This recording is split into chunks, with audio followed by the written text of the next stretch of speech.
Salut à tous, j'espère que vous avez passé un bon week-end. Ici Benel, on se retrouve en ce lundi matin pour les Créa News.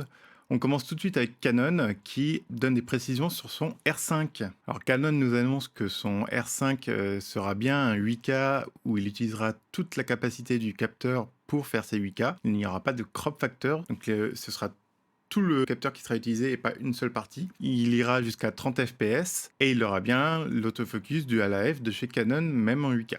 Petite précision qu'a rajouté Canon pour faire un peu de buzz, il y aura aussi la détection des animaux et pas uniquement des humains. Et celle-ci ne sera pas restreinte aux yeux de l'animal, mais aussi à sa forme complète. Donc même quand l'animal tournera la tête, l'AF continuera à faire la mise au point dessus en compensant le manque d'œil pour se repérer avec le corps de l'animal.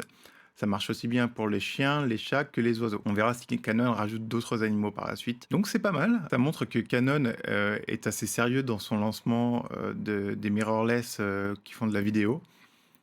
Ils avaient un peu de retard là-dessus, dépassés par Sony notamment. Là, ils reviennent à la charge et ils reviennent bien lourds à la charge. Par contre, ils ont fermé 5 usines, donc il se peut qu'ils sortent un peu plus tard le R5 et que la production, elle, soit lancée bien plus tard et qu'elle soit en petite quantité au début. Ricoh se sépare de sa division 360 degrés pour créer Vecnos. Vecnos, la nouvelle marque de Ricoh, fait du 360 degrés et se concentre sur l'utilisateur lambda. Donc ils sortiront une caméra bâton 360 degrés qui fait des photos. Je ne sais pas encore si elle fait des vidéos. Si elle fait des vidéos, ce qui me fait un peu peur pour cette petite caméra, c'est elle est minuscule et je vois pas ce que la batterie va pouvoir faire de bon, parce qu'elle doit pas être super grande. Donc pour prendre des photos, vous pouvez l'avoir dans votre sac à main, c'est marrant dans les fêtes, mais pour faire des vidéos, je suis pas sûr que ça tienne très longtemps. Le NAB est finalement annulé, il n'y aura pas de NAB cette année. Il avait été maintenu au début avec des marques qui s'étaient retirées et finalement pour des raisons de sécurité, ils l'ont complètement annulé. Donc toutes les annonces cette année, vous pouvez vous attendre à ce qu'elles soient en ligne et que les plateformes comme YouTube ou autres plateformes de partage en ligne soient très largement utilisées par les marques pour faire leurs annonces.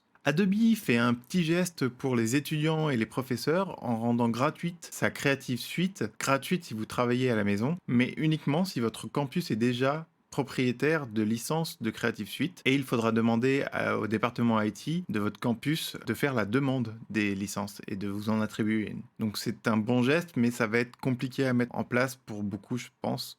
Notamment rien que de communiquer avec l'IT de son campus. Je ne suis pas sûr que tout le monde ait accès directement au mail de l'IT du campus.